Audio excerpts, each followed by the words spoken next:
नमस्कार आप सभी को आपके ही अपने प्यारे से YouTube channel we are education के ऊपर में स्वागत है। और आशा और उम्मीद करता हूं कि आप सब एकदम स्वस्थ होंगे, मस्त होंगे और आप अपनी तैयारी में व्यस्त होंगे। तो चलिए आज हम बात कर लेंगे। तो आज 12th क्लास के गृह विज्ञान यानी होम साइंस के सेकेंड चैप्टर के MCQ आपको कराएंगे, प्रमुख ऑब्जेक्टिव क्वेश्चन। तो पिछले वीडियो सीरीज में हम आपको 10 तक करा दिए हैं और आज के वीडियो सीरीज से हम 11 नंबर प्रश्न से शुरू कर देंगे। बाकी जो नए बच्चे हैं घबराने की कोई जरूरी नहीं है भाई, क्योंकि आपके लिए प्लेलिस्ट बना दिया गया है। आप 12th VVI MCQ वाले प्लेलिस्ट में जाएंगे, वहां पे आपको शैशव काल में निवारात्मक रोगों से बचाव का अब पहले वीडियो सीरीज मिल जाएगा, जिसमें हम 1 से लेकर के और 10 क्वेश्चन तक डिस्कस कर चुके हैं। आइए 11 से आज हम लोग शुरू करते हैं। 11 नंबर प्रश्न है कि अतिसार में क्या वर्जित करना चाहिए। अतिसार जब किसी व्यक्ति को हो जाता है तो क्या वर्जित का मतलब मना कर देना चाहिए। तले भोज्य पदार्थ, नींबू पानी या उबला पानी या फिर खिचड़ी। एक जवाब आपको या तो कमेंट बॉक्स में करने हैं या फिर आप कॉपी पे अपना उत्तर, सही उत्तर लिखेंगे। चलिए अगर हम सही जवाब की बात करते हैं तो वो होगा आपका तले भोज्य पदार्थ। कई लोग अतिसार ही नहीं समझते हैं। सर अतिसार नहीं समझते होंगे तो एक और वर्ड इसका है, आप वो जानते होंगे शायद, डायरिया। डायरिया के नाम तो आप लोग सुने ही होंगे। तो डायरिया में क्या होता है ना कि बहुत ज्यादा मल का स्राव हो जाता है। तो मल के साथ साथ याद रखेंगे कि डायरिया एक तरह से वो लक्षण है कि इसमें मल कम और जल ज्यादा निकल जाता है, यानी पेट में शरीर से बहुत ज्यादा जल की कमी हो जाती है, डिहाइड्रेशन हो जाता है। और ऐसे में अगर तला हुआ भोजन अगर करिएगा, बार बार आप जा रहे हैं भाई पॉटी करने यानी बाथरूम जा रहे हैं और तला हुआ भोजन करिएगा, तो समझ जाइए कि आउटगोइंग और एकदम पूरा सरसर हो जाएगा, तो भाई दिक्कत हो जाएगा। बाकी नींबू पानी ठीक है, उबला हुआ पानी, खिचड़ी, इन सबसे पर्याप्त मात्रा में आपके बॉडी में जो है वो जल की मात्रा क्षति पूर्ति होती जाएगी। ठीक है, तो 11 के ये नंबर प्रश्न सही है। अब हम बढ़ते हैं अगले प्रश्न के ऊपर में। तो अगला प्रश्न है कि अतिसार का प्रकोप ज्यादा कब होता है। ये जो अतिसार यानी डायरिया है, इसका प्रकोप कब होता है। शीतकाल में, गर्मी तथा बरसात में, वसंत ऋतु में, चौथा है इनमें से कोई नहीं। तो एक जवाब आप या तो कॉपी पे लिख लीजिए या फिर हमारे कमेंट के चैट बॉक्स में या कमेंट बॉक्स में आप दे सकते हैं कि कौन से उत्तर सही हो जाएंगे। ठीक है, चलिए वीडियो रोक के आप आंसर करिए, तब तक हम अपना आंसर बताते हैं।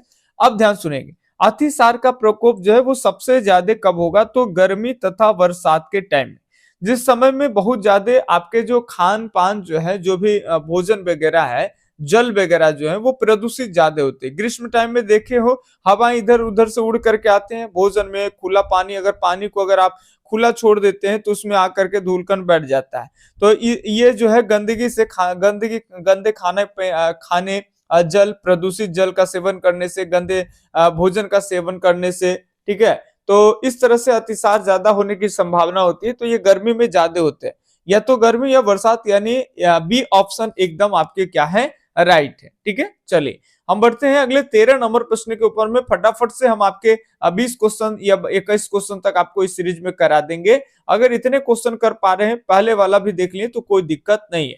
चलिए बताना है आपको कि उच्च तापमान तथा त्वचा पर लाल दाने पर किस रोग का लक्षण है। उच्च तापमान तथा त्वचा पर लाल दाने, टेम्परेचर जब अधिक होते हैं और त्वचा पर लाल दाने आने शुरू हो जाते हैं, भाई ये किस रोग का लक्षण है। तपेदिक का, टिटनस का, खसरा का या फिर गल घोटू का।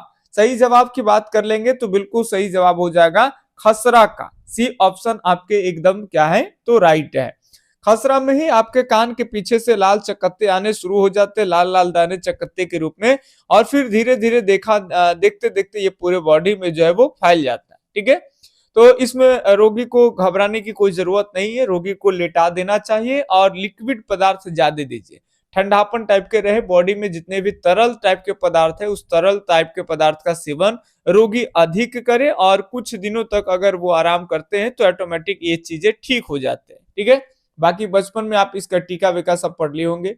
अब आगे पढ़ते हैं। ये हो गया कि 13 नंबर प्रश्न का सी ऑप्शन राइट है। आप सारे जवाब आप कमेंट में लिखते जाएंगे या फिर पेज में, और लास्ट में हमें जरूर बताएंगे कि कितना में आपका कितना सही हो गया। काफी बच्चों का सही जवाब आते रहता है कि सर मेरा इतना में इतना सही है, काफी अच्छा भी लगता है। ठीक है, हम उनको लाइक भी करते हैं, कई जगह पे रिप्लाई भी करते हैं। तो अगले प्रश्न है आपके सामने 14 नंबर की, कोटिने बैक्टीरियम डिप्थीरियाe नामक जीवाणु से कौन सा रोग फैलता है? क्या खसरा फैलता है, या गलघोटू फैलता है, हैजा फैलता है, या फिर पेचिस फैलता है? तो बिल्कुल सही जवाब है, बैक्टीरिया के नाम में ही रोग का नाम छिपा हुआ आता है। डिप्थीरिया यानी याद रखेंगे, डिप्थीरिया भाई गले संबंधित रोग है, आप पढ़ते होंगे, यानी गलघोटू सही उत्तर हो जाएंगे। ये 14 के आपके बी ऑप्शन एकदम आपके क्या है, राइट है। अब हम बढ़ते हैं अगले प्रश्न के ऊपर में। अगला प्रश्न है पेचिस। चलिए, अतिसार की तरह ही है पेचिस, घबराने की भी जरूरत नहीं है। बताइए, पेचिस से पीड़ित बच्चों को क्या दिया जाना चाहिए? पतला दूध दीजिएगा, या चीनी युक्त गर्म दूध, या नमक युक्त ठंडा पानी, या फिर नमक युक्त चीनी युक्त पानी, नमक एवं चीनी युक्त पानी? एक जवाब आप कमेंट बॉक्स में करिए, या फिर आप अपना उत्तर लिखिए पेज पे, कौन सा सही होगा। पेचिस डायरिया की तरह ही होता है, इसमें भी बहुत ज्यादा आपको जैसे कि शरीर से जल की कमी और मल का त्याग होता है, एकदम आप अस्वस्थ हो जाते हैं, कमजोरी फील कर, वीकनेस ज्यादा आ जाता है, कमजोरी, इस तरह की चीजें हैं। तो इसमें जो भी शरीर से पानी की कमी वाला जो रोग है, याद रखेंगे भाई, कि जिसमें पानी का बहुत ज्यादा कमी हो जाता है, तो उसमें तो एक बात तो तय है कि ऐसा कुछ आप लिक्विड वगैरह लेते रहें ताकि पानी का क्षति पूर्ति होगा। तो इस कंडीशन में सबसे पर्याप्त युक्त की बात कर ले, सबसे अच्छा होता है कि नमक एवं चीनी युक्त पानी का सेवन करते रहना चाहिए। ठीक है, पतला दूध नहीं, गर्म दूध या चीनी युक्त दूध नहीं होगा।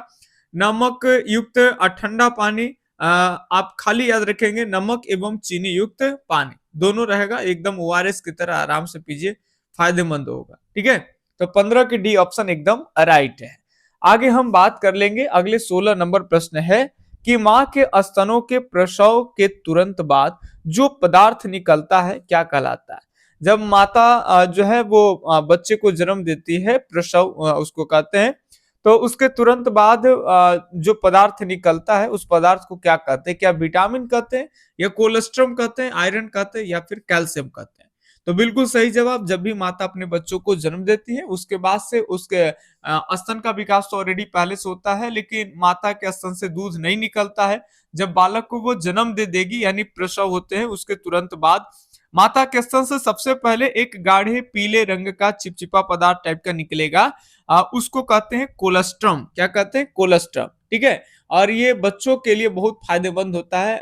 बच्चे अगर पीते हैं तो उसके अंदर में रोगों से लड़ने के लिए क्षमता विकसित होती है, रोग प्रतिरोधक क्षमता आती है। तो ये इसको कहते हैं माता का पहला दूध टाइप की, इसको क्या कहेंगे? कोलेस्ट्रम, जो गाढ़ा होता है, चिपचिपे होंगे, पीले कलर का होंगे। 16 के बी ऑप्शन एकदम राइट है। अब बस 4 ही प्रश्न है, फटाफट से देखेंगे। चलिए, अगला प्रश्न है, बीसीजी का टीका दिया जाता है जन्म के समय, 1 वर्ष पर, 2 वर्ष पर, इनमें से कोई नहीं। तो आपको मालूम होना चाहिए, जन्म के समय ही आप याद रखेंगे, जन्म के वही 24-48 घंटे के भीतर जो है वो बीसीजी का टीका जो है वो बच्चों को दे दिए जाते हैं। तो ए ऑप्शन यहाँ पे क्या हो जाएंगे? राइट हो जाएंगे। हम बढ़ते हैं अगले प्रश्न के ऊपर में, 18 नंबर प्रश्न, बस 3 प्रश्न और बचा गया है, कहीं आपको जाने की जरूरत नहीं, फटाफट से आप उत्तर देते रहिए और सीखते रहिए। किस जीवाणु के संक्रमण से कुकर खांसी रोग होता है? कौन से जीवाणु के संक्रमण से कुकर खांसी होता है? बोरटेला परट्यूसिस, दूसरा है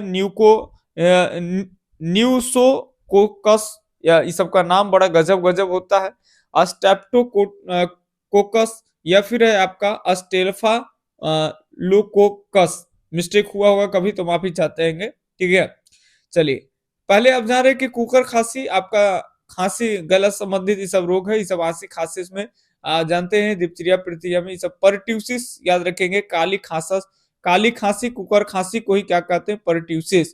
तो कई बैक्टीरिया वगैरह ये सब जो होता है ना, जीवाणु वाणु, उन सब के नाम में ही रोग का नाम छिपा होता है। तो कुकर खांसी इसी को कहते हैं परट्यूसिस। तो ये आपका ए ऑप्शन ही क्या हो जाएंगे? राइट हो जाएंगे। 18 का ए सही है। अब बस 2 ही प्रश्न है, एकदम ठीक कर देना है आपको। चलिए, 19 नंबर प्रश्न है कि व्यक्ति को रोग तथा मृत्यु से लड़ने की क्षमता को क्या कहते हैं?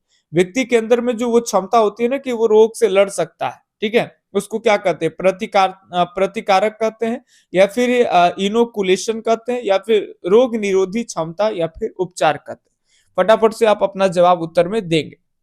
बाकी जो भी नए बच्चे हैं उनके लिए बता दें कि अभी भी आपके पास टाइम है, आप हमसे पीडीएफ ले करके और चैप्टर वाइज स्टडी कर सकते हैं। उन बच्चों के लिए करें जो अभी तक बहुत ना के बराबर पढ़े हैं, जिनका या तो हिस्ट्री हो, ज्योग्राफी हो, पॉलिटी हो या होम साइंस हो या इकोनॉमिक्स है। तो आप एक मेरा नंबर नोट कर सकते हैं, 8825537655 बहुत कम पैसे में आपको 51 रुपया में आपको जो है वो पीडीएफ मिल जाएंगे, ऑब्जेक्टिव और सब्जेक्टिव दोनों एक साथ, चैप्टर वाइज, ठीक है, प्रत्येक चैप्टर के।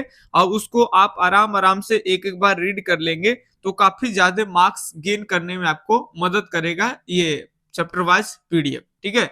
चलिए आगे अगर बात कर लेंगे तो ये इसको कहते हैं, सी ऑप्शन सही हो जाएगा, रोग निरोधी यानी वही रोग प्रतिरोधक क्षमता। व्यक्ति के शरीर में रोग और मृत्यु से लड़ने की जो क्षमता होती है उसको कहते हैं रोग निरोधी क्षमता।